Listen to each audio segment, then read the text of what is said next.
Bueno, el 25 de mayo de este año, en la sesión que hicimos de evaluación, Lucía Heredia hizo una observación. Dijo, no hemos hablado del rol del arte.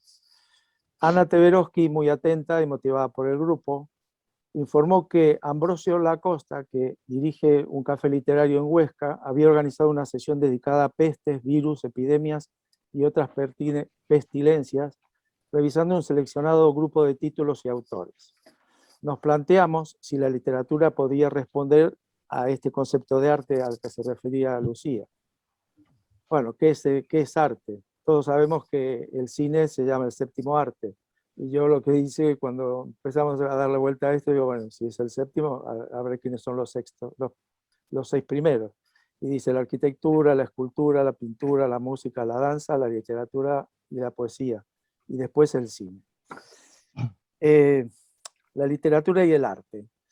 El escritor César Laira, en una entrevista que le hacen en El País, le preguntan, ¿le habría gustado dedicarse al arte?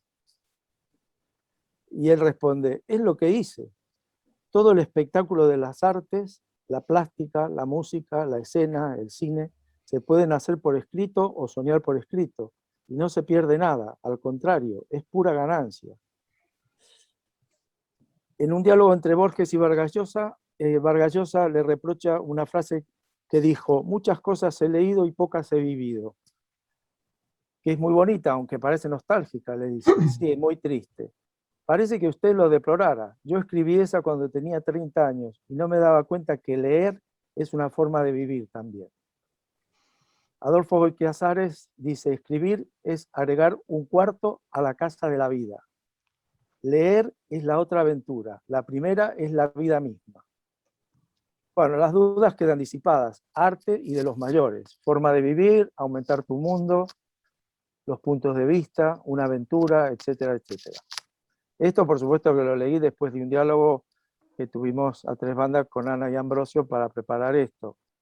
Yo le presenté el grupo a Ambrosio y le advertí quiénes éramos y qué buscábamos. Aprender en grupo sobre COVID, entender la pandemia, colaborar dentro de nuestras posibilidades con nuestro entorno, etcétera, etcétera. Yo, lanzado, le pregunté a Ambrosio si él creía que si hubiéramos leído las 30 y pico de libros que según Ana se habían escrito sobre pestes, epidemias o plagas, hubiéramos entendido o vivido mejor la nuestra. Él me sorprendió con su respuesta. Ya se sabe que desde el punto de vista utilitario, la literatura no sirve para nada. Defendió y argumentó cosas que no adelantaré, porque él ya se encargará de defenderlas. Ana no acordaba y comentó otras. Quedó expuesto el tema que desarrolla magistralmente Nucio Ordine sobre la utilidad de lo inútil. ¿Qué es útil o inútil? La utilidad de lo inútil versus la inutilidad de lo útil. Ambrosio y luego Ana nos expondrán sus puntos de vista y abriremos un debate que espero que sea participativo, entretenido y enriquecedor. Entre todos podremos discutir el papel de la literatura y el arte en la pandemia, su utilidad o inutilidad, de pestes, virus, epidemias y demás pestilencias. Una aproximación literaria a cargo de Ambrosio Lacosta, que dirige y coordina el Café Literario Sender en las bibliotecas municipales de Huesca. Ambrosio, cuando quieras, es tu turno. Muy bien, buenas tardes, buenas noches. En primer lugar, un cordial saludo a quienes me escuchan allá lejos, en la Argentina o en otros lugares de América, y también a quienes lo hacen a este lado de la mar Océana. Bueno, de inmediato mi agradecimiento a Juan Nava por su amable invitación, también a Ana Teveroski, que ha sido la feliz guía que me ha traído hasta aquí, y también a ellos dos por las acertadas sugerencias que me hicieron durante las conversaciones preliminares.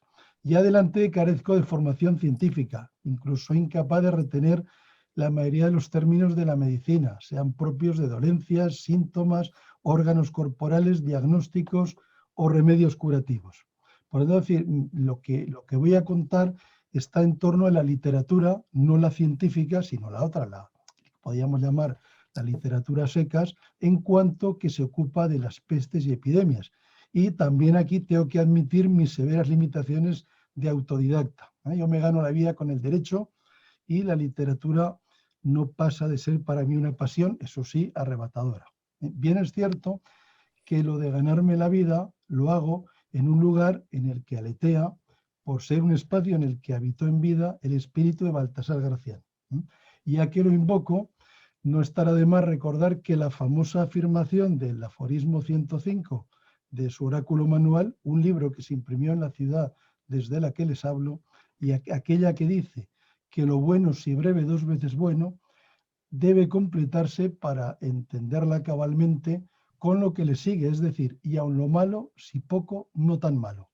Así que, temiendo que sea de escasa sustancia lo que les voy a contar, mejor será abreviar por no cansar, que es justamente no cansar el título de ese aforismo. Y por entonces, lo que voy a hacer es un recorrido parcial con citas abundantes por la historia de la literatura, también incluiré en ella como manifestaciones narrativas los grandes relatos históricos para ver cómo ella ha dado cuenta de estos azotes de la humanidad y de algunas constantes del comportamiento humano en esas situaciones límite. Bien es cierto que me detendré un poco más allá de las puertas de esta epidemia que probablemente no ha producido todavía literatura suficiente ni tenemos perspectiva para contemplarla. Mi propósito, en definitiva, es una invitación a la lectura, aunque es probablemente inútil, pero sobre esto iremos luego. Bien, vamos allá. Empezamos con el gran poema homérico, con la Ilíada, que se cierra con un funeral y se abre con una epidemia, la que Apolo desata en el ejército aqueo. La fuerza, el impulso a la guerra, la ibris que desequilibra la conducta de los hombres, que es el tema central del poema, que arranca, como sabemos, con la cólera de Aquiles, trae causa de la peste enviada por un dios. Cito: ¿quién de los dioses lanzó a ambos a entablar disputa? El hijo de Leto y de Zeus, pues irritado contra el rey, una maligna peste suscitó en el ejército, y perecían las huestes porque al sacerdote Crises había deshonrado el Átrida. Aquí tenemos ya una de las primeras constantes de la literatura sobre las epidemias y en la propia realidad histórica en otros supuestos, la relación entre la guerra y las pestes. En las fuentes clásicas, la creencia general es que la peste está causada por el destino o por los dioses. Más adelante estará Dios con mayúscula, en realidad el Dios de los monoteísmos, en el origen del castigo. Así pues, ese esfuerzo que había hecho Lucrecio para apartar a los dioses y a la religión de esas situaciones resultó baldío. Bien, así empezamos, después del poema homérico, con la Farsalia de Lucano. Lucano, un romano que vivió a principios de la era cristiana y que, por cierto, nació en otra Córdoba, en la Córdoba española, aunque después Nerón le obligó a suicidarse muy joven por haber participado en una conjura. Bien, cito: mientras disuelve sus cuerpos la putrefacción y deshace sus miembros, el cielo en calma arrastró dentro de una oscura nube la contaminación de un flujo pestilencial. Con parecido soplo, Nesis despide por sus neblinosos peñascos el aire de la Estigia, y sus antros exhalan la rabia del mortífero tifón. Por su causa sucumben los pueblos, y el agua, más dispuesta que el aire a coger todo tipo de venenos, endureció sus entrañas con el fango. Ya la piel, al contraerse, se pone rígida y distiende los ojos hasta romperlos. El fuego de la peste, encendido en el morbo sacro, se transmite al rostro, y la cabeza, desmadejada, se niega a mantenerse derecha. Ya más y más impetuoso se lo lleva todo, atención al término, el destino, y no sirve la enfermedad de intervalo entre la vida y la muerte, sino que la flojedad viene acompañada, y atención a la expresión, del desenlace inmediato. Con la gran masa de los que sucumben se incrementa el contagio, en tanto que yacen mezclados con los vivos los cadáveres insepultos. En efecto, arrojar esparciéndolos fuera de las tiendas a los desgraciados conciudadanos era su único funeral. Varios siglos antes, Tucídides, que no solo era historiador, sino que había sido fue militar, en la narración de la historia de la guerra del Peloponeso, que cuenta esa larga guerra entre Esparta y Atenas, se abre también con el relato de la peste de Atenas, la peste que también está en medio de una guerra, en el segundo año de la guerra del Peloponeso, y en la que probablemente murió 1/3 de los atenienses. Pues bien, en una especie de paralelismo con el comienzo de la Ilíada, también enfatiza esa aparición repentina. En la ciudad de Atenas, dice, se presentó de repente, tanto aparición repentina y sin causa aparente. Y aquí tenemos otra de las constantes, la sospecha acerca, y esta es una búsqueda permanente, de los culpables. Por lo que circuló, dice, el rumor entre sus habitantes de que los peloponesios habían echado veneno en los pozos. Lo veremos más adelante porque enlaza con aquellos que en la novela de Manzoni, en Los novios, se denominan los untori, unos enemigos a los que se acusaba de traer ungüentos con los que dispersaban la peste. Y es que Tucídides era testigo directo y además padeció la enfermedad, lo que le permitía pues, un conocimiento directo de los síntomas. Y por ello creía que la descripción de tales síntomas, entre otros una intensa sensación de calor en la cabeza y un enrojecimiento e inflamación en los ojos, así como una respiración que se volvía irregular y despedía un aliento fétido, todos los cuales aparecían en plena salud y de repente, bueno, pues esa descripción él cree que puede resultar útil para el caso de nuevos brotes. Y mientras tanto, como el efecto más terrible de la enfermedad, cuenta que se apoderaba el desánimo de aquellos que la habían contraído y cundía un completo desorden. Otra de las constantes, con cuerpos de moribundos que yacían unos sobre otros y personas medio muertas que se arrastraban por las calles. Y ese desorden también tenía un componente moral, es decir, que traía el menosprecio de lo divino, de lo humano, el trastorno de las costumbres funerarias, cada uno enterrando como podía y haciendo de los sepelios algo indecoroso. Bueno, escuchemos un momento a Tucídides. Cito: también en otros aspectos la epidemia acarreó a la ciudad una mayor inmoralidad. La gente se atrevía más fácilmente a acciones con las que antes se complacía ocultamente, puesto que veían el rápido giro de los cambios de fortuna de quienes eran ricos y morían súbitamente, y de quienes antes no poseían nada y de repente se hacían con los bienes de aquellos. Así aspiraban al provecho pronto y placentero, pensando que sus vidas y sus riquezas eran igualmente efímeras. Y nadie estaba dispuesto a sufrir penalidades por un fin considerado noble, puesto que no tenía la seguridad de no perecer antes de alcanzarlo. Lo que resultaba agradable de inmediato y lo que de cualquier modo contribuía a ello, esto fue lo que pasó a ser noble y útil. Ningún temor de los dioses ni ley humana los detenía. De una parte juzgaban que daba lo mismo honrar o no honrar a los dioses, dado que veían que todo el mundo moría igualmente.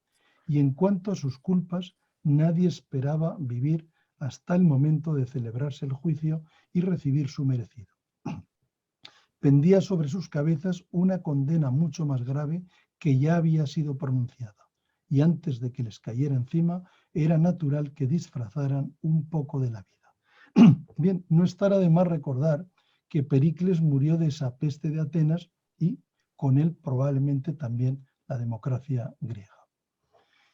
Tucídides sirve de modelo para el relato de otra plaga, una plaga que se desarrolló entre los años 541 y 549, la llamada plaga de Justiniano. Del mismo emperador también enfermó de ella, aunque fue de los supervivientes. Esa plaga se había originado en Egipto y se extendió después por Bizancio.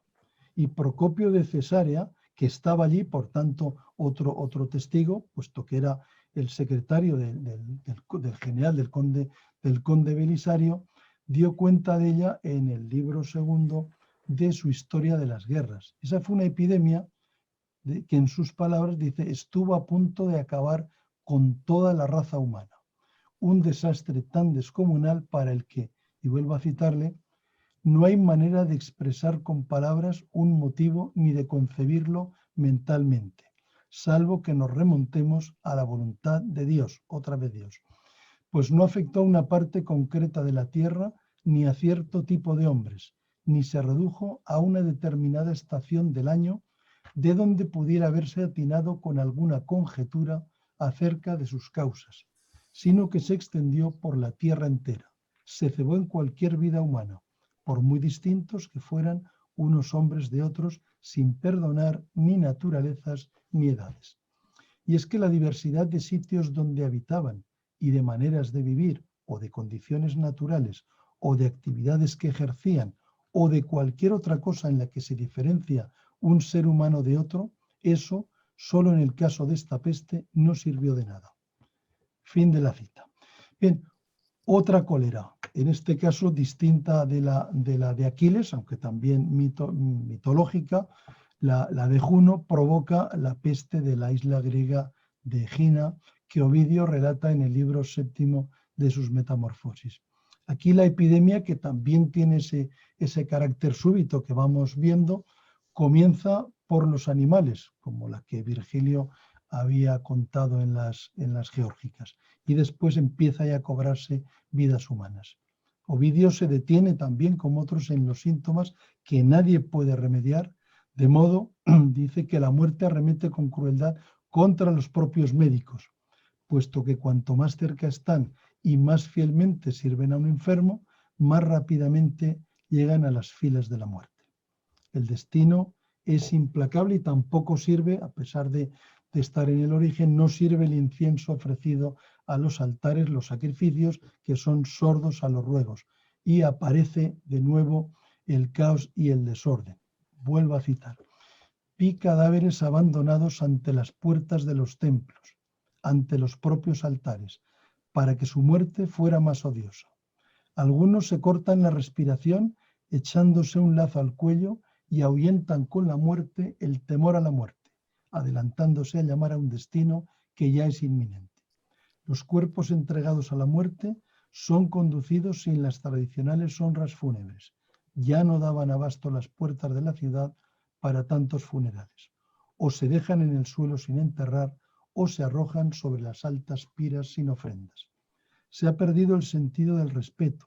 Luchan por conseguir una pira y los cadáveres arden en hogueras encendidas para otros. Falta gente que llore y las almas de hijos y maridos, jóvenes y viejos, vagan sin recibir el último llanto.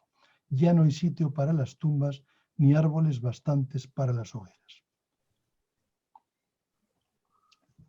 Damos un salto de algunos siglos y vamos a Florencia, la Florencia de 1348, en la que, como en la Europa de la época, la terrible peste negra provocó un panorama desolador, con la muerte hecha dueña de todo y la ciudad una vez más sumida en el caos. Leemos en el Decamerón: tanta aflicción y miseria de nuestra ciudad hicieron que la venerable autoridad de las leyes, así humanas como divinas, decayera y se disolviese, ya que los ministros ejecutores de ellas habían, como los demás hombres, muerto o enfermado, o encerrándose de tal modo con sus familias que no podían cumplir oficio alguno, por lo que a cualquiera le resultaba lícito ejecutar lo que se le antojare. Bien, es Boccaccio, para el que tan cercana estaba mientras escribía el libro, apenas 2 o 3 años después, de que ha sido testigo de la misma. Hay un momento en que dice que por sus propios ojos presenció una experiencia, que yacían en la vía pública los harapos de un pobre hombre muerto algo antes, y 2 puercos, llegándose a ellos, oliéronlos y asiéronlos con los dientes, según su costumbre, y a poco, tras algunas convulsiones como si hubieran tomado veneno, ambos cayeron muertos en tierra sobre los mal compuestos andrajos. Y por tanto, Boccaccio, testigo presencial, que escribe el libro, los libros fundamentales de de la literatura universal, pocos años después coloca la peste en el corazón mismo de su libro. Por tanto, es un libro escrito por alguien que ha sobrevivido al mal y en realidad es un combate contra el miedo y contra la angustia por lo irreparable. Definitiva, algo que también vemos reproducirse, repetirse a lo largo de la literatura, una gozosa celebración de la vida frente a tanta muerte por parte de quien, por un puro azar, se ha salvado y puede seguir contando, que es quizá la utilidad fundamental, si alguna tiene, de la literatura, poder seguir contando y en este caso sobreponerse a tanto dolor. Y sin embargo, recordemos que el Decamerón, que es una obra con una insistencia permanente en su destinatario femenino, y desde ese punto de vista es una obra de gran modernidad, ya no es una obra moralizante, sino que es una reivindicación del gozo y del placer. Sin embargo, se mostró en tensión con la norma literaria vigente en su tiempo. Un libro tan fundamental fue recibido con indiferencia durante varias generaciones en los círculos literarios, porque hay en él una tensión entre dos épocas, ¿no? Y el propio Boccaccio, en su madurez, se mostró arrepentido de su propio libro. Seguimos en Italia, unos siglos después, con otra obra fundamental de la literatura italiana, un folletín absolutamente delicioso, el que escribe Alessandro Manzoni con el título de los novios. Si no lo han leído, es una obra larga, magnífica, además tiene un final feliz, lo cual pone de manifiesto la fuerza inquebrantable del amor en medio de tantas penurias. El comienzo es magnífico porque es casi como una aproximación cinematográfica a vista de pájaro hacia el lago de Como hasta llegar a un camino por el que está caminando y meditando el cura de un lugar, un personaje francamente cobarde e hipócrita, don Abondio, y que se encuentra con unos maleantes que le amenazan de que si unen matrimonio a los dos protagonistas de la obra, Renzo y Lucia, tendrá un mal final, porque don Rodrigo, que es una especie de cacique local, se ha encaprichado de la muchacha. Bien, y ya digo, es una novela azarosa de aventuras con idas y venidas, con personajes nobles, con personajes mezquinos, pero en lo que aquí interesa, este libro se desarrolla durante la peste bubónica que azotó a Milán en 1628-1629. Había habido una guerra, por tanto tenemos otra vez la relación, a la guerra sigue la peste, esta relación tan habitual, y eso en una época en que el milanesado pertenecía a la monarquía española, ¿no? De una población de aproximadamente 130.000 habitantes, 130.000 personas, murieron unas 60.000, es decir, prácticamente la mitad de la población. Ya he dicho antes que aquí aparece, como tantas veces, y se repetirá, la búsqueda recurrente de culpables de las epidemias. Aquí esos los que llaman, con el término italiano, los untori, es decir, se les acusaba de que traían y utilizaban unos ungüentos para dispersar la peste. Dice Manzoni, la palabra fue muy pronto común, solemne, tremenda, con tal persuasión de que los untadores existían, habían de ser descubiertos casi infaliblemente. Todos los ojos estaban alerta, todo acto provocaba recelo, y el recelo se convertía fácilmente en certeza, la certeza en furor. Hay una auténtica persecución de cualquier personaje sospechoso de estos contagios. Algo después encontramos el diario del año de la peste de Daniel Defoe, al que sobre todo conocemos por Robinson Crusoe. Bien, este se centra en la peste que tuvo lugar en Londres en 1665. Claro, es decir, Londres sufre dos calamidades seguidas, primero la peste y luego el gran incendio. Bien, aquí Defoe, aunque pueda parecerlo, no es testigo. Él era entonces un niño, tendría 4 o 5 años, de modo que ese relato, que es extraordinariamente habilidoso y en el que llama mucho la atención esa preocupación permanente por ofrecer cifras exactas de cuántos muertos ha habido en esta parroquia, cuántos muertos ha habido en este barrio, bueno, en realidad son recuerdos inventados.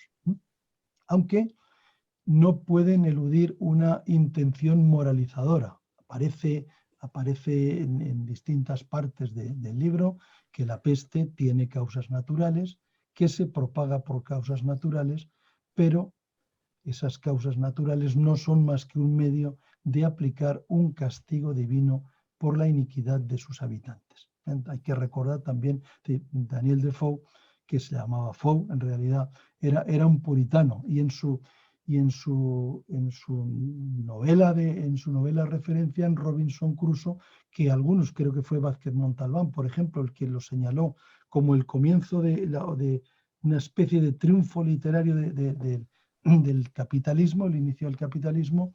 Él es capaz con los materiales que rescata del barco en el que ha naufragado y con los que encuentra en la isla, de crear un mundo, de ponerlo en producción, al amparo también de la Biblia que va leyendo. Hay un pasaje en el Diario del Año de la Peste que se publica unos pocos años después de Robinson Crusoe, que también recuerdan a esa construcción utópica que late en Robinson Crusoe. Hay huyen de Londres hacia el campo, en estas huidas recurrentes también, un ebanista, un fabricante de velas, de barcos, y creo que es un panadero. Entonces, en un momento, el ebanista construye una especie de cabaña, el fabricante de velas una tienda de campaña, en ese modo de reconstrucción de un mundo. Bien, entre paréntesis, hay dos variantes, a mi juicio, magníficas de Robinson Crusoe. Una es Viernes o las dos del siglo XX, Viernes o los limbos del Pacífico, de Michel Tournier, donde el punto de vista es sobre todo el del extraño, el del extranjero, el de Viernes, el del indígena, y también otro, esta vez titulada Foe, como el verdadero apellido de Daniel Defoe, del Nobel de Literatura sudafricano, de Coetzee, que es aquí el punto de vista es una mujer. Son variantes interesantísimas sobre una obra clásica.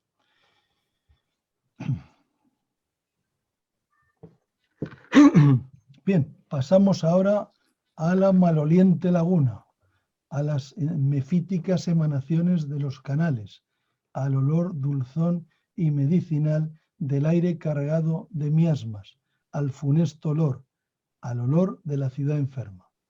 La consigna en Venecia es callar, silenciar el problema, disimular por afán de lucro. Y ese secreto se funde con el secreto íntimo de von Aschenbach, aunque al final, pese a la confabulación de los interesados, fuese imposible seguir conteniendo el pánico. Y estamos hablando, naturalmente, de La muerte en Venecia de Thomas Mann, obra publicada a principios del siglo XX y conocida sobre todo por la película, la brillante película, al menos visualmente, de Visconti de principios de los años 70. Cito: empecinado en obtener informaciones nuevas y precisas sobre el estado y los progresos del mal, hojeaba con avidez los periódicos alemanes en todos los cafés de la ciudad, ya que del vestíbulo del hotel habían desaparecido hacía varios días. Alternaban en ellos las afirmaciones y las rectificaciones. El número de casos de enfermedad o de muerte oscilaba entre 20, 40 o incluso 100 o más. Pero inmediatamente después, si no se desmentían rotundamente los avances de la epidemia, se lo reducía a casos totalmente aislados, importados de fuera. Bien, al menos en España recordamos cuando al principio se dijo que aquí, en todo caso, solo habría 1 o 2 casos. Cierro paréntesis. A ellos se añadían reservas, amonestaciones o protestas contra el peligroso juego de las autoridades italianas. No había manera de sacar nada en claro. Un poco más adelante en el mismo libro. ¿De modo que no hay epidemia en Venecia?, preguntó Aschenbach muy quedamente entre dientes. Las musculosas facciones del payaso esbozaron una mueca de cómica perplejidad. ¿Epidemia? ¿A qué epidemia se refiere? ¿Acaso es un mal el siroco o nuestra policía? ¿Está usted bromeando? Una epidemia. Esta sí que es buena. Es una medida preventiva, ¿me entiende? Una disposición policial para contrarrestar los efectos de este clima sofocante. Bien, por tanto, el silenciamiento también es una consigna en La peste, la celebrada obra de Camus, publicada en 1947. Cuando el número de casos mortales se multiplica y ya entra el terror, Castel, que es un colega del doctor Gueux, esa especie de héroe laico que entiende que el verdadero heroísmo es seguir cumpliendo con su deber, va a verle. Naturalmente le dijo, ¿usted sabe lo que es esto, Gueux? Espero el resultado de los análisis. Yo lo sé y no necesito análisis. He hecho parte de mi carrera en China y he visto algunos casos en París hace unos 20 y tantos años. Lo que pasa es que por el momento no se atreven a llamarlo por su nombre. La opinión pública es sagrada. Nada de pánico, sobre todo nada de pánico. Y además, como decía un colega, es imposible. Todo el mundo sabe que ha desaparecido de Occidente. Sí, todo el mundo lo sabía, excepto los muertos. Vamos, Gueux, usted sabe tan bien como yo lo que es. Sí, Castel, dijo Gueux, es casi increíble, pero parece que es la peste. Castel se levantó y fue hacia la puerta. Ya sabe usted lo que van a respondernos, dijo el viejo doctor. Ha desaparecido de los países templados desde hace años. Es cierto que la población se inquieta, había reconocido Guichard. Además, las habladurías lo exageran todo. El prefecto me ha dicho, obremos rápido, pero en silencio. Por otra parte, está persuadido de que es una falsa alarma.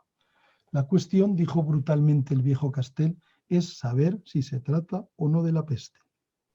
Guichard declaró que en su opinión no había que ceder al pánico. Se trataba de una fiebre con complicaciones inguinales. Esto era todo lo que podía decir. Las hipótesis, en la ciencia como en la vida, son siempre peligrosas. El viejo doctor Castel, que se mordisqueaba tranquilamente el bigote amarillento, levantó hacia Gueux sus ojos claros. Después, paseando una mirada benévola sobre los asistentes, hizo notar que él sabía bien que era la peste, pero que en verdad reconocerlo oficialmente obligaría a tomar medidas implacables. Sabía que era esto lo que hacía retroceder a sus colegas y, en consecuencia, bien quisiera admitir que no fuera la peste. El prefecto, agitado, declaró que en todo caso esa no era una manera de razonar. Bien, notemos que en la peste hay una intención alegórica. La enfermedad se convierte en realidad en un símbolo de la ocupación alemana en Francia durante la Segunda Guerra Mundial. Carácter simbólico que también podemos hallar, y solo cito, en la epidemia de ojos del ensayo sobre la ceguera de José Saramago. En un texto publicado o escrito unos años antes de la peste, titulado Exhortación a los médicos de la peste, Camus dirige a estos la petición de que no se habitúen nunca a ver a los hombres morir como moscas, como lo hacen hoy en las calles y como lo han hecho siempre desde que en Atenas la peste recibió su nombre. Y un médico de ficción, el doctor Juvenal Urbino, se da a conocer en El amor en los tiempos del cólera por haber conjurado a tiempo, con métodos novedosos y drásticos, la última epidemia de cólera morbo que padeció la provincia. Seguimos en América. El siglo de las luces, que de Alejo Carpentier, a mi juicio, una de las grandes novelas de la literatura de América, arranca con una imagen siniestra, un artefacto tapado que viaja bajo la noche estrellada en la proa de un barco. Y que ese artefacto es la máquina, dicho así con la inicial en mayúscula, que es como aparece denominada, la guillotina que se dirige a llevar la revolución a las Antillas. Es una novela extraordinariamente de un estilo extraordinario, muy barroco, de una belleza extraordinaria. Y una vez allá, hay un personaje fundamental que es Víctor Hugo, es el que intenta trasladar la revolución. En Cayena se declara el mal egipcio, traído por soldados. Y el hospital, algo que también nos suena, ya no tiene cabida para tantos enfermos. Como en tantos relatos que llevamos vistos, hay una proliferación de rumores que acusan a los soldados, a estos soldados de la campaña de Egipto, de elaborar, leo, untos líquidos, grasas maceradas con materias inmundas, con los cuales marcaban las fachadas de las casas a donde querían llevar la contaminación, haciendo sospechosas todas las manchas y apedreando a quien pusiera la mano en una pared y dejase en ella la huella de un sudor. Y en una repetición otra vez más de la inversión moral, la lujuria se hace una con el miedo y dándose bailes y festines en medio de la plaga. Cito: mientras las campanas de la ciudad tocaban a funerales, sonaban hasta el alba las orquestas de bailes y festines, apartándose los bancos y mesas sacados a la calle para dejar pasar ataúdes que en carretas, en carromatos, en carrozas viejas, aparecían con las luces del día, sudando la brea con que habían embadurnado sus tablas. Dos religiosas grises, poseídas por el demonio, se prostituyeron en los muelles, mientras el anciano acadiense, más metido en Isaías y Jeremías, cuanto más se les mirriaban las carnes sobre el esqueleto, clamaba en las plazas, en las esquinas, que bien llegado era el tiempo de comparecer ante el tribunal de Dios. No olvidemos la gripe del 18. Ahora finalmente da gusto vivir en Cataluña. La unanimidad es completa. Todo el mundo está de acuerdo. Todos hemos tenido, tenemos o tendremos indefectiblemente la gripe. Bien, esta es la anotación de la entrada del 14 de marzo de 1918, casi exactamente un siglo atrás, del cuaderno gris de Josep Pla, una de las cumbres diarísticas o de la escritura diarística del siglo XX. Y unas pocas páginas antes, el cuaderno se abre con la anotación de unos pocos días antes, del 8 de marzo de 1918. Como hay tanta gripe, han tenido que clausurar la universidad. Desde entonces mi hermano y yo vivimos en casa, en Palafrugell, con la familia. No añoro Barcelona y menos aún la universidad. La vida de pueblo con los amigos que tengo aquí me gusta. Volvemos a América. La polio del verano de 1944 en Newark, en plena Segunda Guerra Mundial, es la enfermedad que protagoniza la némesis de Philip Roth, con los habituales rumores sobre los sospechosos de su transmisión, sean los italianos que querrían infectar intencionadamente a los judíos, la brisa que en un verano sofocante parecía en principio una bendición, las asistentas de color que vienen de los barrios bajos, el papel moneda que pasaba de mano en mano, el correo o incluso un pobre retrasado muy poco cuidadoso de su limpieza. Y allí en esa novela, frente a los muertos, a tantos muertos anónimos que aparecen en la literatura, un conmovedor pasaje de una muerte individual de Alan Michaels, un muchacho, uno de los mejores atletas del grupo de la escuela elemental en la que enseñaba gimnasia y deportes, el protagonista del libro. Un niño de solo 12 años. Bien, dejemos que se deslicen las lágrimas. El señor Cantor vio el ataúd dentro del vehículo. Era imposible creer que Alan yaciera dentro de aquella caja de pino sencilla y de color claro por el mero hecho de haber contraído una enfermedad de verano. La caja de la que no puedes escaparte. La caja en la que un niño de 12 años tenía 12 años para siempre.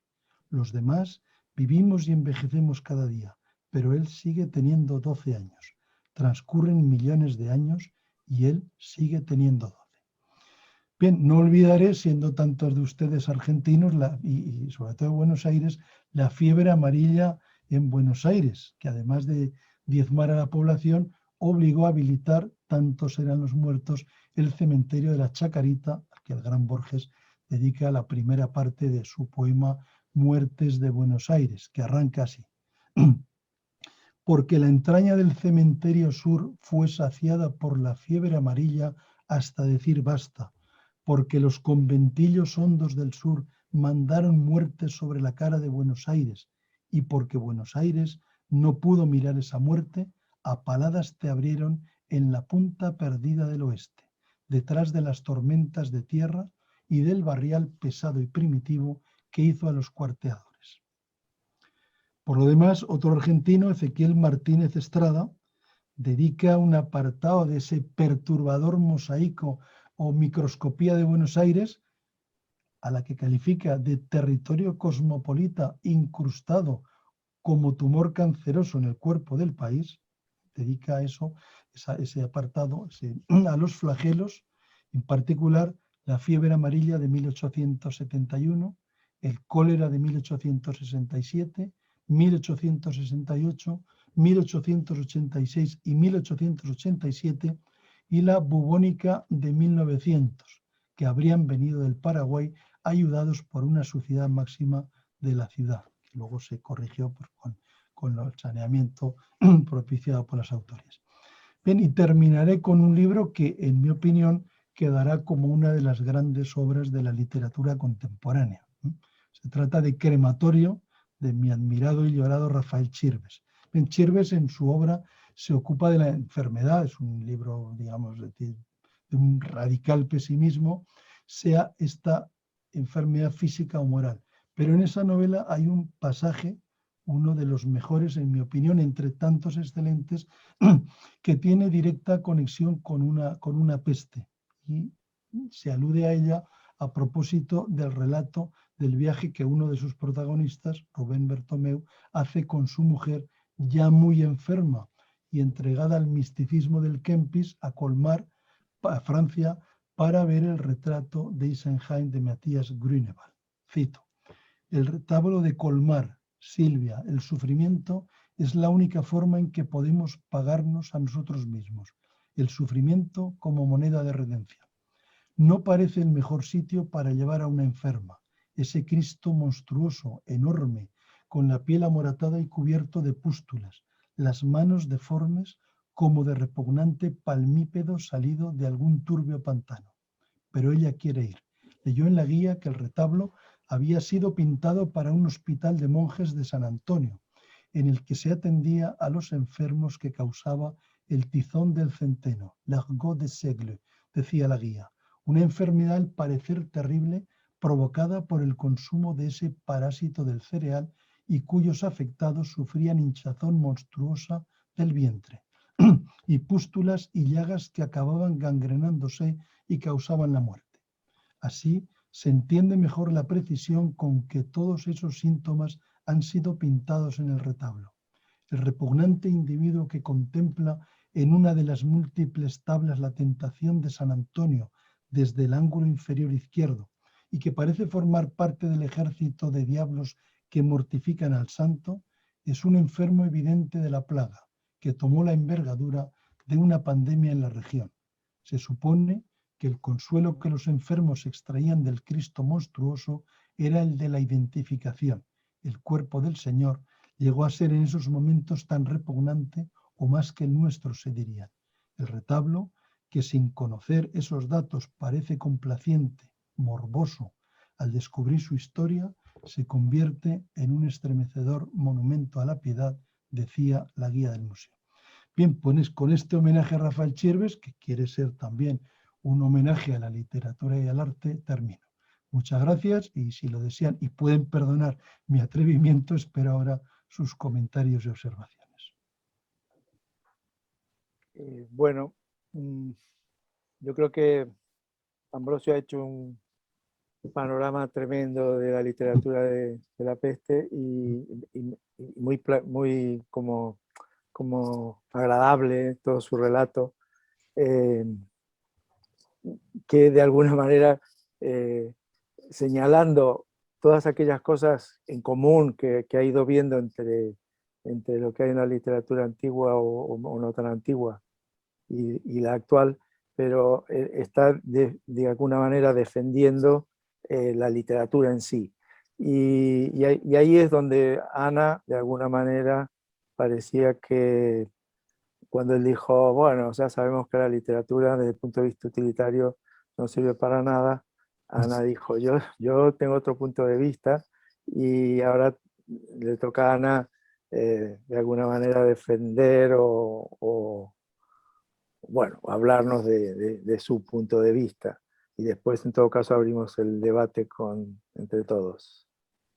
Bueno, yo con mucha modestia delante de la exhibición de conocimiento de lectura, el gran lector que es Ambrosio da Costa, y la invitación que nos hace a la lectura, he aceptado, Ambrosio, a pensar en la lectura, en los libros, en la escritura, y leer sobre la lectura, digamos, no solo sobre el contenido, sino sobre la lectura misma.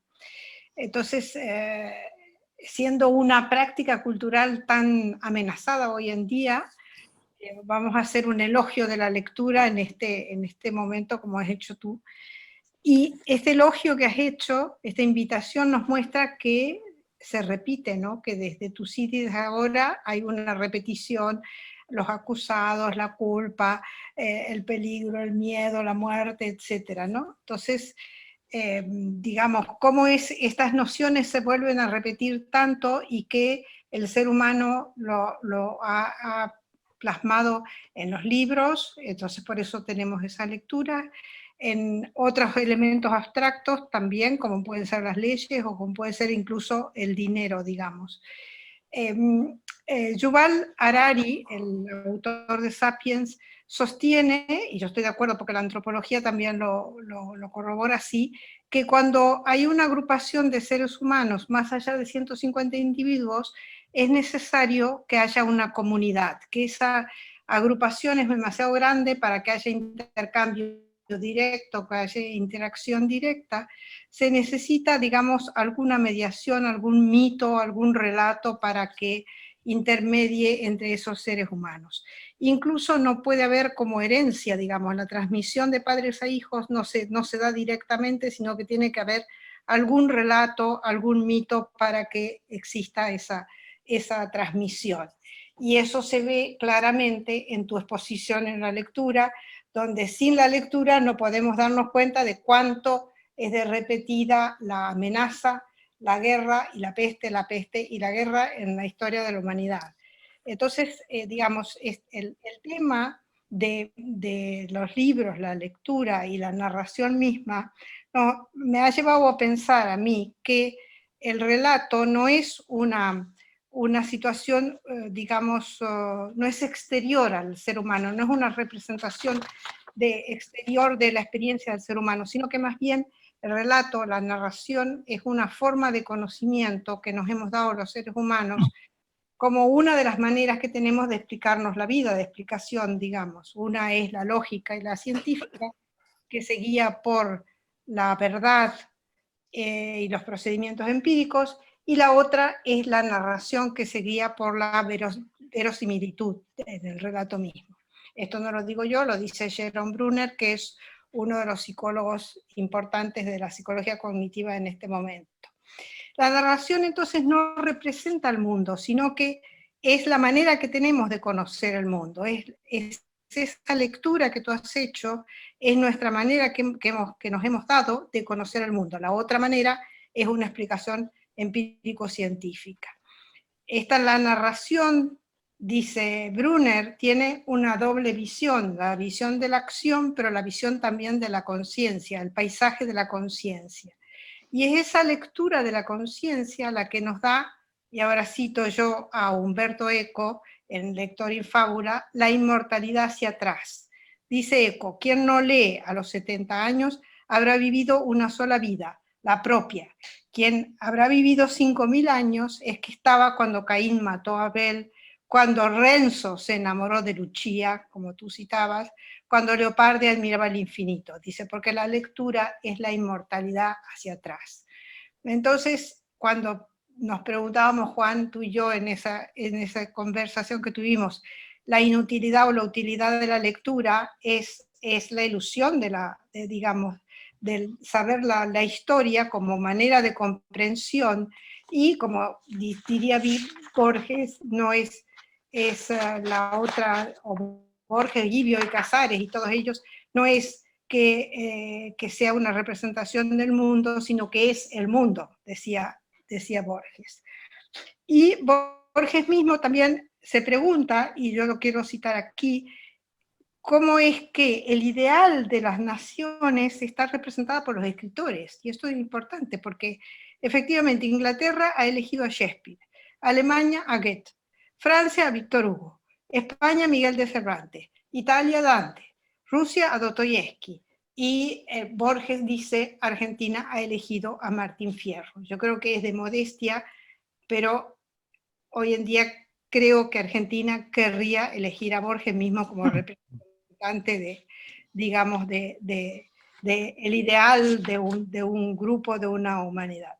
Entonces, en esto que tú has mostrado tan ricamente, está toda la historia del pasado, digamos, ese pasado que rompe con la tradición de la burguesía, que tiene un futuro prometedor, digamos, pero poco pasado. Y ahí me acuerdo de un hermoso libro de José Eduardo Agualusa que se llama El vendedor de pasados.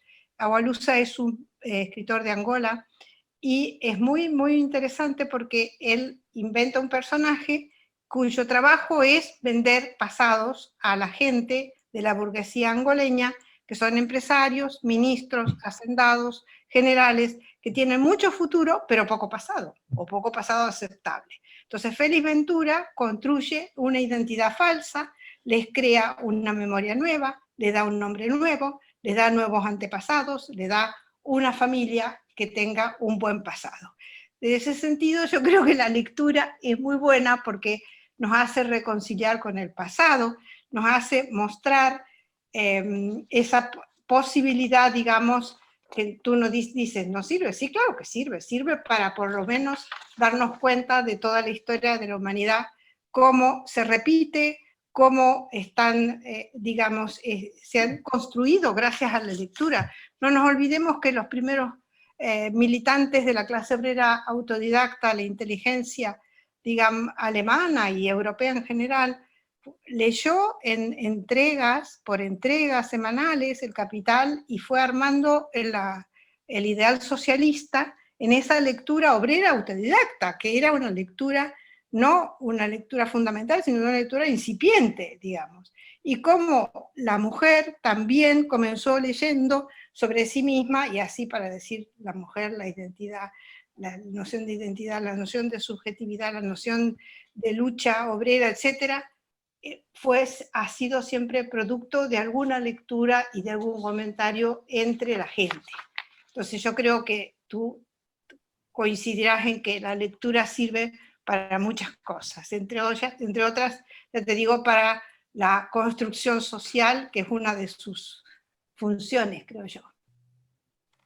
¿Qué crees, Ambrosio? A mí me bastaría con recurrir a aquello que decía ese Baroja cínico y desengañado. De lo que se trata es de pasar el rato.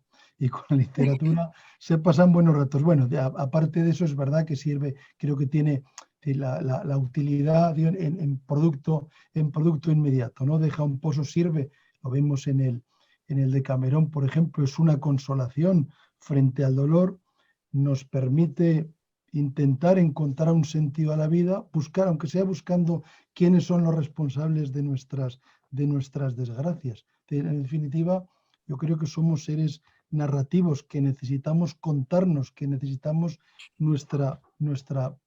cada uno necesita su épica, y además conjurar una especie de conjura contra o frente a lo desconocido, o buscar en las experiencias humanas, ya digo, ese sentido, ¿no? Ahora Es decir, aquí está los dioses, el destino, Dios, los italianos que escupen en la calle y quieren contagiar a los judíos en Némesis, los Untori, etcétera, etcétera.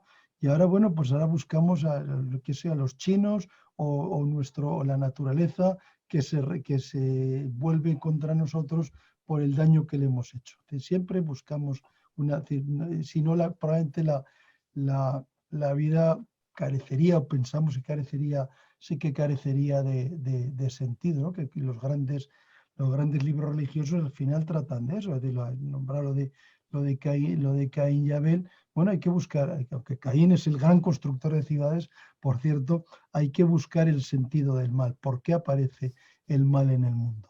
¿Y por qué? Que es una cosa muy presente, por cierto, en Némesis de Philip Roth. Al final el protagonista Bucky Cantor, que es judío, detesta prácticamente a Dios, porque ¿por qué Dios permite el mal? ¿Cómo es posible que un niño de 12 años haya muerto, ¿no? Y al mismo tiempo su propia conciencia de culpa, el que al final huye a aquel campamento de verano pensando escapar de la peste, convencido por su novia, la conciencia de culpa de que ha sido él quien ha llevado allá al campamento la polio y la epidemia. Y eso digo, y además la conciencia de culpa en la época de la Segunda Guerra Mundial, de por un defecto de la vista no haber podido enrolarse en el ejército americano, en el que uno de cuyos principales amigos ha muerto combatiendo en Europa. Estoy de acuerdo. Quiero hacer un apunte que hoy le comentaba a Juan también, que la etimología de la palabra narración viene de gno, que es de raíz indoeuropea y que está presente en conocer, en ignorar, en diagnóstico, en pronóstico, en norma, en noticia y en narración. O sea, la narración está en toda nuestra forma de conocimiento, digamos. No es algo que se expresa, sino que está en la raíz. Está en la causa misma, digamos, del conocimiento humano. Y hablábamos de las historias clínicas, que son justamente las historias de la vida, digamos, del paciente, ¿no? Que está allí. Reconstruida. Reconstruida, bueno, explicada. Seleccionada. Sí. Bueno, yo creo que las dos programas que teníamos de que Ambrosio nos hiciera este paseo fue mucho más amplio de lo que yo pensaba que iba a ser. Tremendo, me encantó. Y la réplica de Ana, y creo que podemos iniciar el debate. Si alguien quiere hacer algún comentario o hacer alguna aportación, alguna interpretación de lo escuchado, de lo leído, lo que sea. Daniel.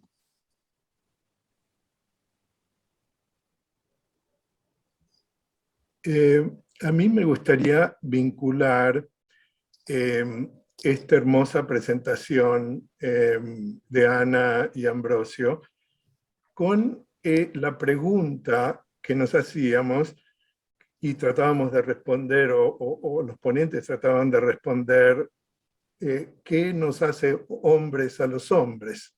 ¿Qué nos separa de lo animal? ¿Qué es lo esencial de los hombres?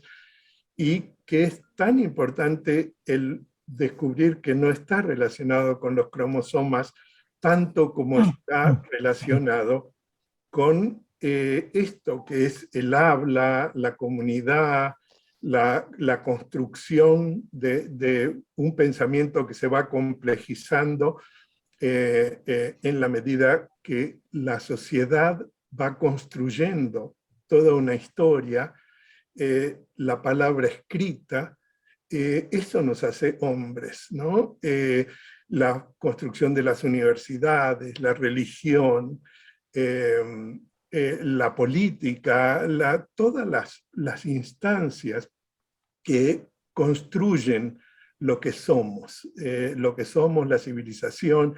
Todo esto es mucho más importante que los genes y se hace algo completamente ridículo el separar la literatura de la ciencia, porque el habla, el pensamiento, las hipótesis, ya sea el mundo interno y lo que hacemos por entretenimiento y lo que hacemos en una mirada inquisitiva para manejar nuestra realidad, es parte de lo humano, es lo que nos hace humanos, ¿no? Y creo que me pareció hermosísimo, aunque me dio mucha envidia porque hubo tantos libros que no he leído y que me gustaría revisitar, incluyendo Boccaccio y tantas cosas que viste, si alguna vez he leído se me han olvidado. Pero me parece hermosísimo esta invitación a algo que nos hace más humanos y por lo tanto mejor científicos y por lo tanto más, yo diría, más cultos en la medida que permitimos que ese mundo social nos invada y lo gocemos, y les agradezco infinito por ayudar a invitar a compartirlo. Muy bien, muchas gracias Daniel por el comentario que has hecho. Pidió la palabra Tote y José Arrieta después. A ver, Ambrosio, yo tenía dos preguntas. Primero de todo, antes de las preguntas, darte las gracias por la conferencia. Y después de las dos preguntas es un poco actualizado de lo que yo haría. La primera es que creo que llevas el café literario, si no estoy equivocado. ¿Es correcto? Sí, sí. Entonces creo que eso entiendo que es una presentación de libros y de lectura. Sí, sí. Y la pregunta mía es, ¿habéis hecho algún seminario en el último año y medio sobre el tema de la pandemia? Sí, Esta sí. es la primera. Sí. ¿Habéis hecho? Vale. Y cuando yo voy a las librerías en determinadas comunidades autónomas, hay una exposición excesiva sobre la pandemia, libros sobre la pandemia. En cambio, en otras comunidades no existe prácticamente ningún libro. Yo creo que tú estás en la zona de Aragón, creo que tú en la zona de Pesca. Yo en Zaragoza no he encontrado en alguna librería el exceso que yo encuentro, por ejemplo, en Barcelona. ¿Esto a qué crees que es debido? Pues no lo sé, porque ha sido, claro, ha sido una, quizá hay más libros de punto de vista de la ciencia, ¿no? Quizá no se han rescatado tanto los de la literatura. Bueno, aparte, ¿quién lee a Tucídides? ¿Quién lee Los novios de Manzoni, por ejemplo? Los italianos sí, porque en Italia es un libro que se lee en las escuelas. O el de Camerón, ¿no? Es que el problema de los clásicos, a mí me gustaría, creo que, vuelvo a España, a lo mejor me alejo un poco de la cuestión, yo estoy convencido que en España casi nadie ha leído El Quijote. Creo que pensar que lo ha leído un 5% de la población es exageradamente optimista. Tal vez porque es un libro que está en el aire, ¿no? Como dijo una vez Julián Marías, que no hace que nos conocemos un poco los episodios fundamentales, pues ahí está. Y esto además va a modas. ¿Cuánto durarán los libros sobre la peste? Igual me da que sean científicos que literarios, por lo que dure esto. Luego pasarán al olvido como tantas cosas. No sé, porque ahí ya digo, bueno, en lo que ellos España es un país donde se edita muchísimo, hay años de 90 sin hacer ahora más distingos, 90 y tantos mil títulos, pero donde hay muy poco fondo, desaparecen enseguida. A mí me da mucha envidia cuando veo algunas buenas librerías francesas que uno ve la colección Folio de Gallimard, por ejemplo, que está ahí para cientos y cientos de libros vivos. Aquí no, aquí desaparecen con una facilidad asombrosa. No hay ni una sola. Tenemos el ejemplo de la Biblioteca de la Pléiade de Gallimard, que lleva décadas y décadas con el mismo formato por la misma editorial, y aquí no hay ninguna colección de clásicos que dure más de unos pocos años. Han estado en Editorial Crítica, han estado en Almuzara, han estado en Espasa, pasan de editorial a editorial y van desapareciendo. Es impresionante. Alfaguara, sí, pero los clásicos de Alfaguara, donde hay una gran edición, una buena edición de Los novios, esos clásicos ya están agotadísimos. Sí. O sea que la cuestión del libro, y al menos de lo que yo conozco en España, nos daría para mucho, pero es un panorama, digo, paradójico. Miles y miles de títulos cada año, pero una vida cortísima, la mayoría de ellos. Muy No sé bien. si contestaba la pregunta. Sí, sí. José, No, la pregunta, ¿me escuchan? sí. La pregunta que me da la impresión que toda la gripe, la historia, refleja que el hombre se encuentra desarmado cuando aparecen esos males. Y la historia y la literatura se hacen las mismas preguntas en las distintas épocas.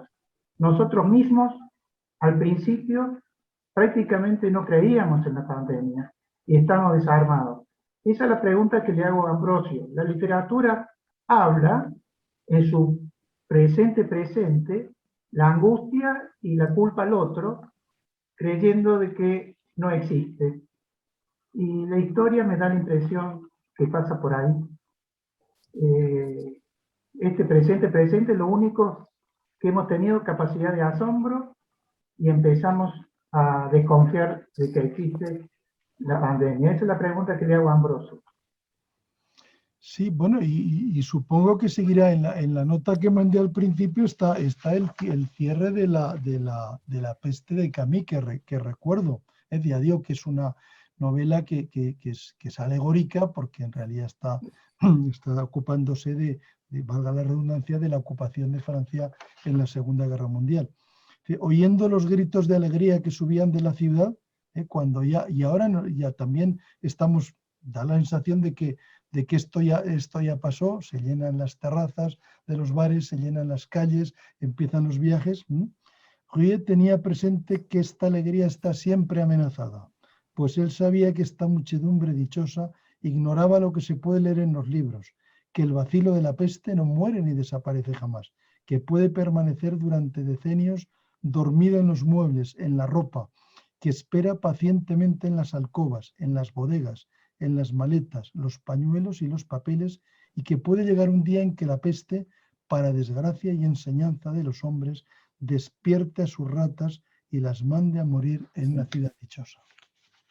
El último párrafo de La peste de Camus. Sí, sí, sí.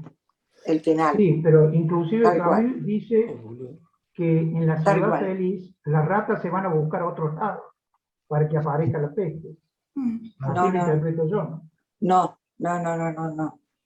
Tiene que ver con que reaparezca en cualquier momento, que en cualquier lugar puede estar escondido y nos puede tomar de sorpresa, que en realidad tiene que ver con todo lo que se habló Ambrosio sobre la peste, todos van a lo mismo. Y con respecto a los libros, lo que le quería decir es que acá en Buenos Aires es muchas veces más fácil conseguir que en España los libros, inclusive los clásicos, yo no sé por qué será, porque son editoriales españolas, pero llegan a Buenos Aires, debe ser porque hay más lectores, no le encuentro explicación. No sé si por ahí podés hacer un acercamiento mayor al tema. Puede ser también, decía, a veces la exportación de libros puede estar favorecida por subvenciones, como pasa a veces con los vehículos, ¿no? que son más baratos en un país de destino que en el país de origen. Podría ser eso. Bueno, además hay que decirles, yo tengo, no muchos, pero tengo bastantes libros editados en la Argentina y están muy bien. Por ejemplo, el de Ezequiel Martínez Estrada, que de la editorial Sí. Intentona, es un libro extraordinariamente Sí, lo tengo. bien editado. Bueno, no, pero digo, con respecto a la desaparición de algunas ediciones españolas que no se consiguen en España, pero sí están en las grandes librerías en Buenos Aires, a eso me refiero. Sí, sí, sí. eso probablemente tenga que ver con el costo de tener los libros en las en las librerías. Bueno, yo veo que es un tema muy económico. Está Cristina Ortiz. Sí, yo quería hacer algún comentario más que nada con respecto a lo que se habló de la utilidad o no de la literatura. Siempre se dice que la literatura no vale por la utilidad, digamos, aunque tiene todas esas utilidades que decía Ana. Y una cosa que es muy interesante es cómo se encara la formación de lectores, que muchas veces se pretende que los alumnos hagan lo que se llama una lectura extractiva, a ver cuáles son las ideas principales, cuáles son los personajes, y se olvida un campo enorme que es el del trabajo psíquico que ocurre entre un libro y la cabeza del que lee, que eso es maravilloso. Hay un psiquiatra que es Didier Ancier, que es un francés que trabajó mucho eso del trabajo psíquico, y que en parte abre el mundo para todos, digamos, todo el que pueda acceder a un libro, que crea que el libro es algo que merece ir a buscarse, puede acceder a esos otros mundos, y tiene un poco lo que decía Ana antes de esas 1000 vidas, lo que dice Eco, que prolongan la vida y todo eso, ¿no?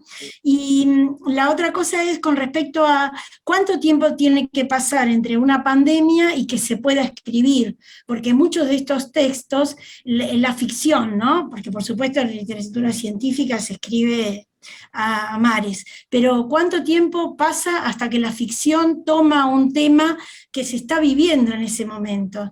Y por ahora no hay demasiado, hasta donde yo sepa. Ahora en Buenos Aires, hasta el domingo, estuvo el Festival de Literatura Latinoamericana y entrevistaron a Paul Auster y a la mujer, a Siri Husband, y él decía que él no piensa escribir nada, y ella, por el contrario, dijo que en su próxima ficción, que no nombró cuál es la que va a ser, sí está incorporando el tema de la pandemia, pero es difícil, es muy difícil que el contemporáneo incluya en su ficción, ¿no? Y lo hemos visto con el SIDA, con Pedro Lemebel y todos los que escribieron sobre el SIDA, que hace falta cierto tiempo para ver en proyección. Eso es lo que, no sé qué opinan ustedes. Perdón, No sé. antes de que conteste Ambrosio o quien quiera, José Arrieta está compartiendo él su Sí, Imagen. ya lo vi. si lo pudieras quitar, o alguien que lo dirija, Sí. lo quite. ¿Lo puedes? La pregunta a quién iba dirigida. No, eran comentarios comentario. para los dos sobre los temas que se hablaron, si alguno tiene alguna reflexión, o si no, para aportarlo a los demás, Sí, porque sí, el tema de la está lectura bien. es algo que me cuesta dejar pasar sin decir nada. No se puede dejar de compartir pantalla. José, ¿puedes? Ahora. A ver, los que tienen la mano levantada, el Tote y Daniel, si la pueden bajar, así si hay alguno que la levante se puede ver. En una de las conversaciones con Landru y con algunos otros, hay libros de los que nombró Ambrosio, por supuesto, muchísimos que no hemos leído, pero hay algunos que sí, como La peste de Camus o el diario de Defoe del año de la peste.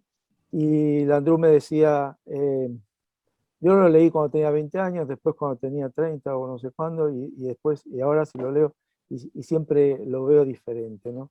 Y esto hablándolo con Ana, tenía toda una manera de entenderlo, de lo que es el receptor. Porque cuando, digamos, se inicia la lectura, se dice que la lectura es algo como está escrito sobre piedra, que no se puede modificar, pero lo que se modifica es el lector, que es un poco lo que decía Daniel, lo que nos hace humanos es la interpretación que hacemos de lo leído. Y si ahora lees, no sé cuándo lo escribió Defoe, pero lo lees ahora y por ahí en una página te describe toda una situación,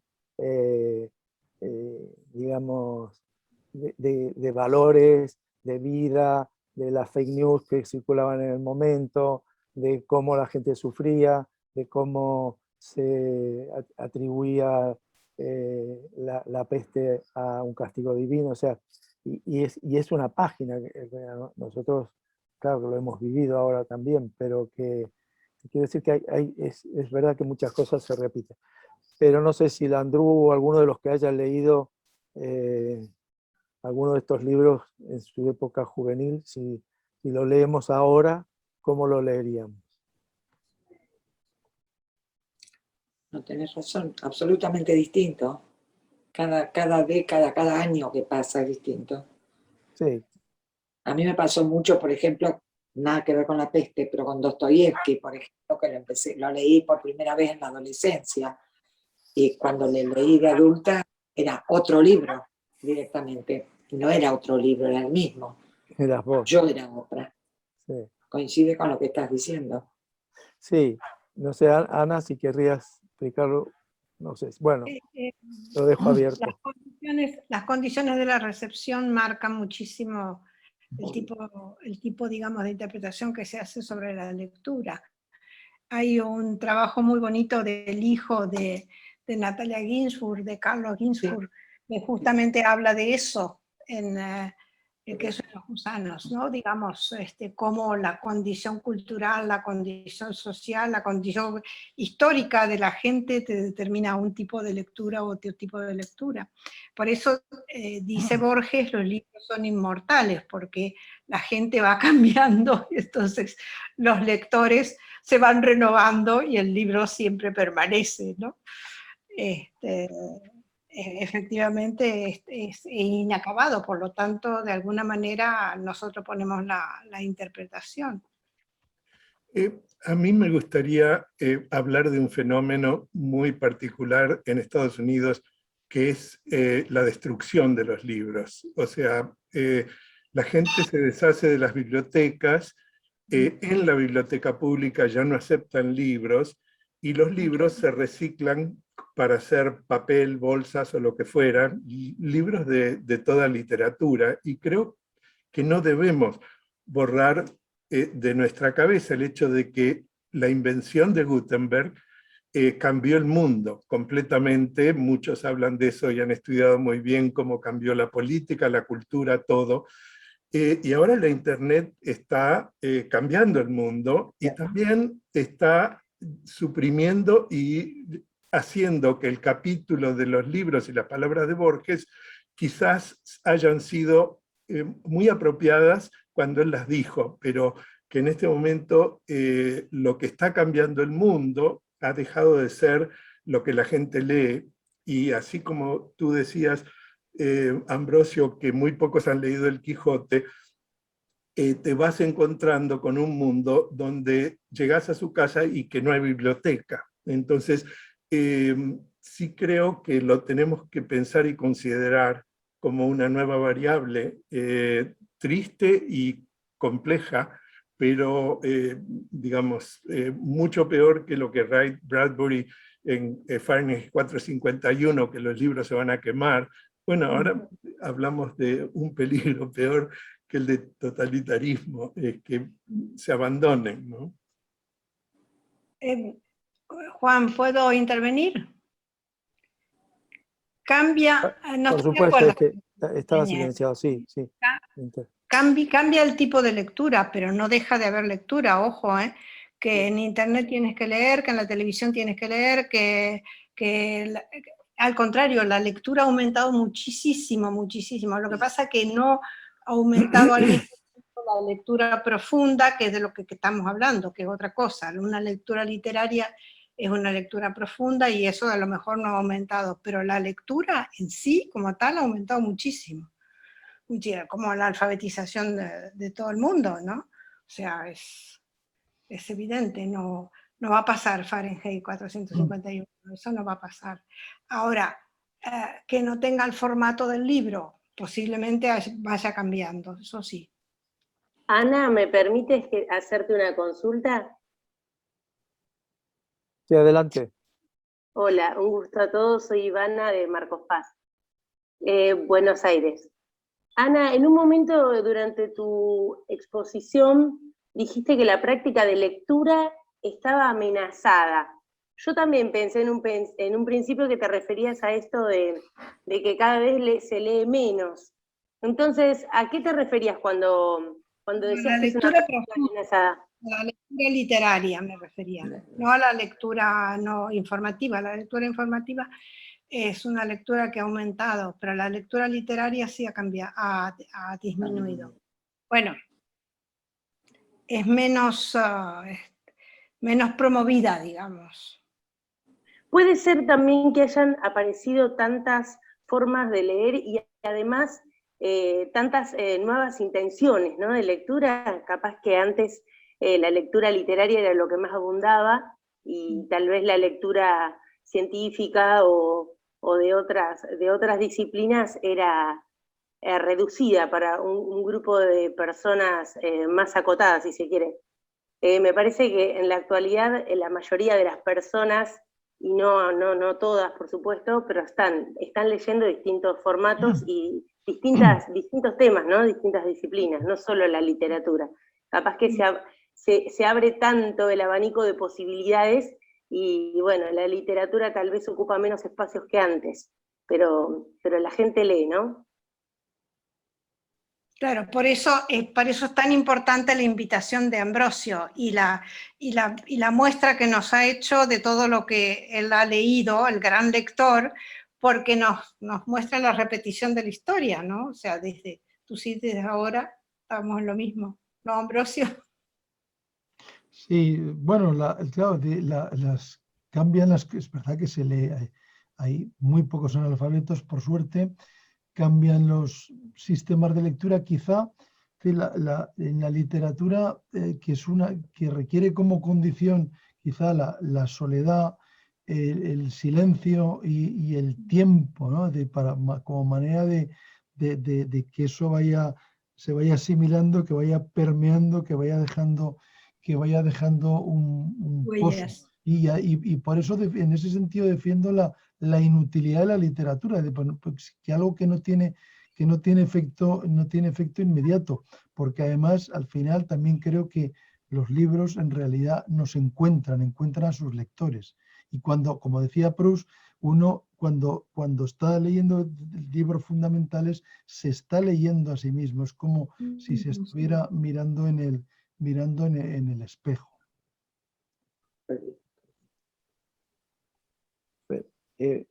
Ahora que se está en el tema de la utilidad y inutilidad, que yo intenté introducirlo en la introducción, en el libro del Nuncio Ordine, él dice que al menos nos planteemos, o que es tarea de la filosofía, tratar de dilucidar los dobles significados de lo útil, los diferentes sentidos de la palabra utilidad.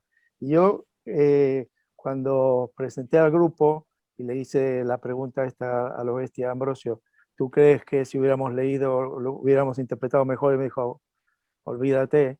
Pero el Nuncio Ordine lo que hace es defender la utilidad de lo inútil. Y además esto es digamos, una polémica que está en este momento, porque la filosofía, todas las ciencias, digamos, humanísticas, tanto en la escuela secundaria como en la universidad, han ido a menos, ¿no? Y él hace, digamos, una defensa a ultranza de esto, o sea, de saber por saber, de no buscar la utilidad en el sentido crematística, económica o de resultado inmediato, que es típico, digamos, del mundo económico, economicista o del capitalismo en el cual estamos todos inmersos, ¿no? Y en ese momento a mí, Ambrosio, cuando hablamos, me parecía que en eso estabas totalmente de acuerdo con el Nuncio, ¿no? Sí, pero veo que defiendes más el placer de la lectura, ¿no? ¿Tú? Bueno, no necesariamente. Yo quiero recordar, y yo digamos que milito un poco en esa idea. La lectura tiene competidores muy ventajosos, mucho más ventajosos. Ya digo, determinadas lecturas requieren silencio, soledad, tiempo, y hay entretenimientos mucho más eficaces. Entonces, quiero recordar con toda aquello que Kafka escribió una carta a su amigo, a Oscar Pollack, en 1904, con radicalidad decía: pienso que solo debemos, ya os digo, es muy exagerado, ¿no? Quizá, Pienso que solo debemos leer libros de los que muerden y pinchan. Si el libro que estamos leyendo no nos obliga a despertarnos como un puñetazo en la cara, ¿para qué molestarnos en leerlo? Para que nos haga felices, como dice tu carta. Cielo santo, seríamos igualmente felices si no tuviéramos ningún libro. Los libros que nos hagan felices podríamos escribirlos nosotros mismos si no nos quedara otro remedio. Lo que necesitamos son libros que nos golpeen como una desgracia dolorosa, como la muerte de alguien a quien queríamos más que a nosotros mismos. Libros que nos hagan sentirnos desterrados a los bosques más remotos, lejos de toda presencia humana, algo semejante al suicidio. Un libro debe ser el hacha que rompa el mar helado dentro de nosotros. Y Rafael Chirves, muchos años después, abundando muy cerca de esa convicción, decía: si un libro no te ayuda a entender cuánto te rodea y a nadar en la penosa charca del mundo, ¿para qué vas a escribirlo? Tampoco escribas un libro que no te cambie, que no te ayude a mirar las cosas desde otro lugar. ¿Para qué vas a perder el tiempo escribiendo si ya sabes la conclusión de lo que acabas de iniciar? El camino hacia la literatura es la incertidumbre. Es muy radical, pero ya digo, creo que la literatura... Está bien, está muy bien. Si no es eso, hay entretenimientos muy ventajosos frente a la literatura. Pasear, ver el cine, seducir, en fin, jugar, hacer deporte.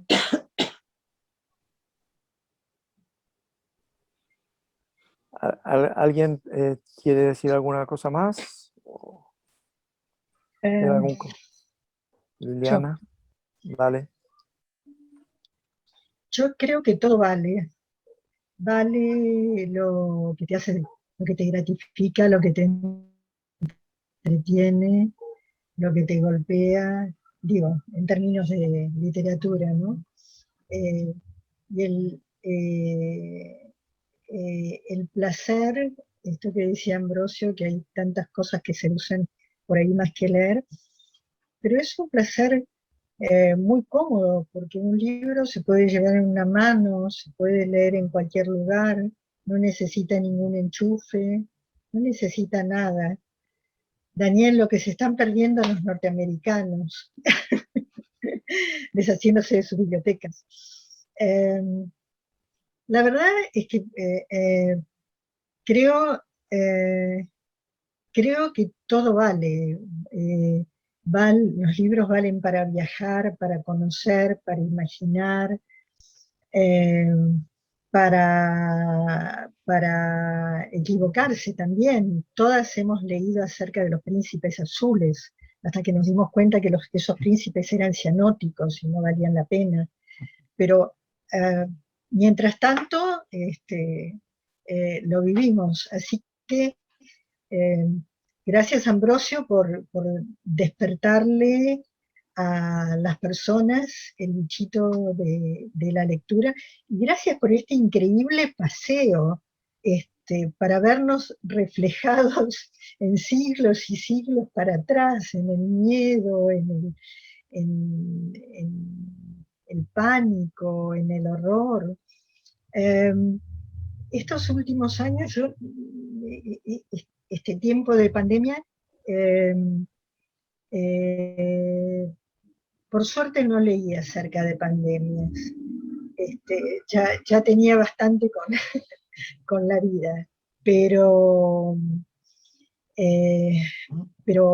prometo leer más adelante. Bueno, gracias por lo que nos regalaste hoy, y gracias a Ana también por su juicio.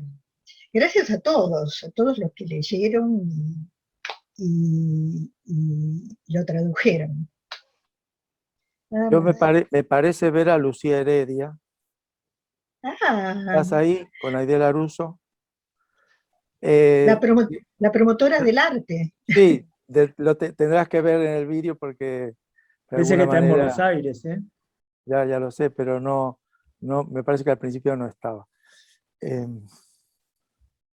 Bueno, nada. Está silenciada, Lucía.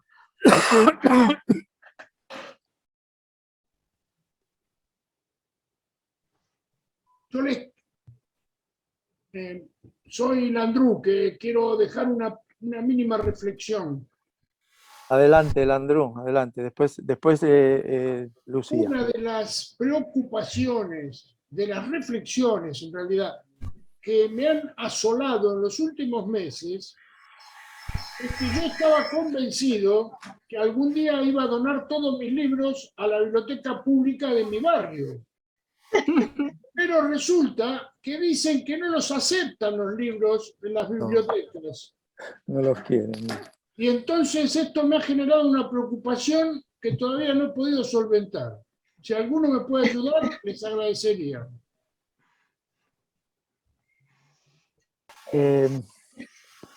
Lucía, si quieres decir algo. Bueno, muchas gracias a todos. He estado ausente un par de semanas y el motivo fue que estaba preparando el viaje y los papeles para poder conseguir viajar. Con respecto a la charla de hoy, agradezco mucho a todos los que participamos, a los que participaron, porque realmente es muy importante poder reflexionar sobre las pandemias. Me acordé de Manuel Puig en la novela Boquitas Pintadas, porque ahí la peste era la tuberculosis. No sé si lo recuerdan. Sí, sí. Claro.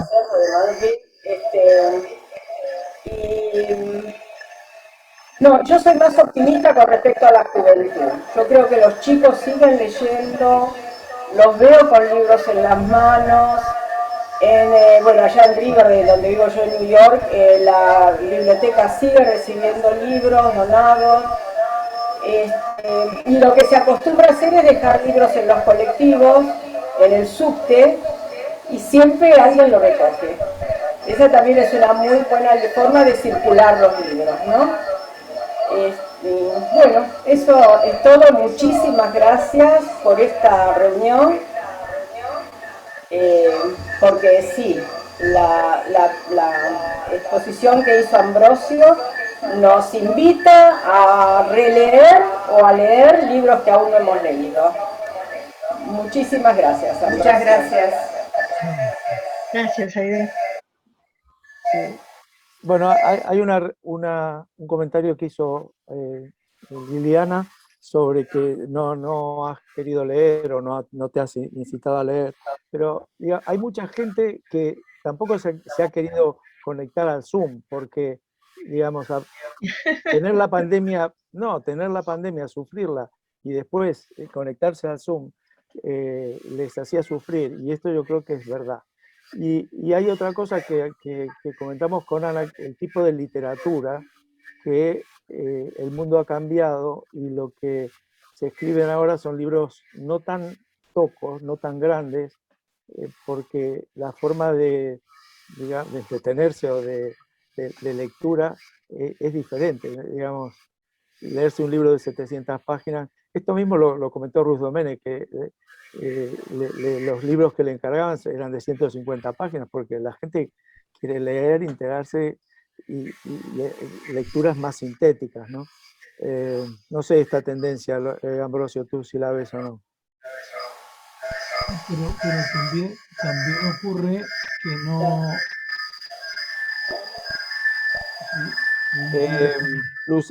Lucía, tendrías que silenciarte. Ahora,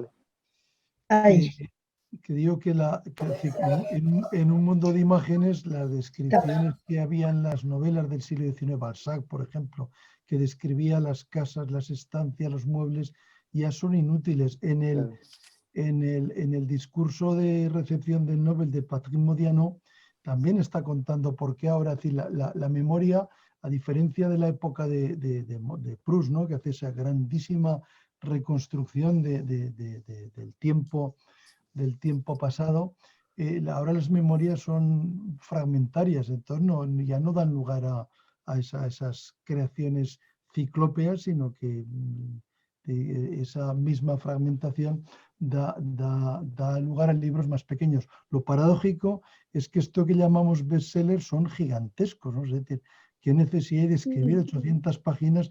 Que para eso es mejor leer a Proust, que por lo menos uno se ve se ve reflejado a sí mismo y aprende mucho de sí mismo. Pero bueno, las cosas... Por otra parte, creo que sacralizamos demasiado los libros como objeto, como concepto. Una gran parte de los libros no valen absolutamente nada.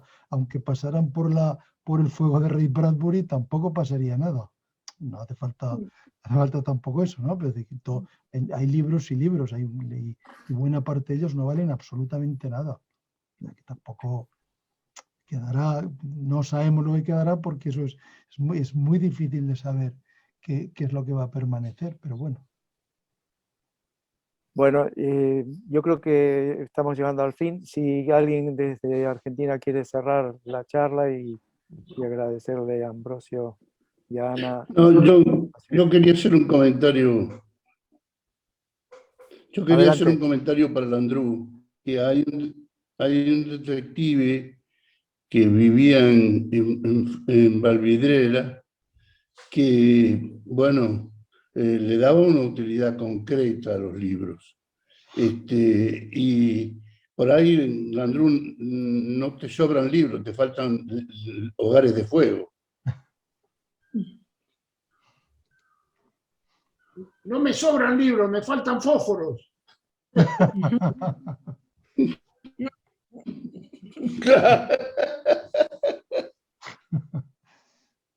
¿Hay algún otro cierre que sea menos incendiario? Fahrenheit. No sé, que Carlos o Nardo... Yo quiero, como dice Ray Bradbury, hace decir a su personaje, no es necesario los incendiarios y los bomberos, con que los niños no aprendan y no vayan a la escuela, ya es suficiente. Allí no habrá libro, no habrá lectura, no habrá nada. Yo quería decir algo. Yo lo que creo que tanto Ambrosio como Ana son dos formas diferentes de acercarnos al interés de la lectura. Ana defendiéndolo en forma muy racional y Ambrosio en forma más afectiva y además, bueno, nos hizo un recorrido sobre la historia impresionante. Así que, bueno, son dos formas de defender la lectura y yo quisiera tener la pasión que tiene Ambrosio por la lectura y poder haber accedido a todo esto. Y bueno, y además nos ha generado la curiosidad de lo que no hemos leído a leer. Así que muchas gracias desde Buenos Aires a los dos y al desarrollo de esta charla, que ha sido muy buena y muy interesante. Gracias. Bueno, la damos por cerrado. Muchísimas gracias, Ambrosio, y muchísimas gracias, Ana. Y un aplauso para los dos. Gracias a vosotros. Chao, chicos, chao. Chao, Alicia. Muchas gracias a todos. Buenas noches. Buenas noches. Buenas noches. Buenas noches.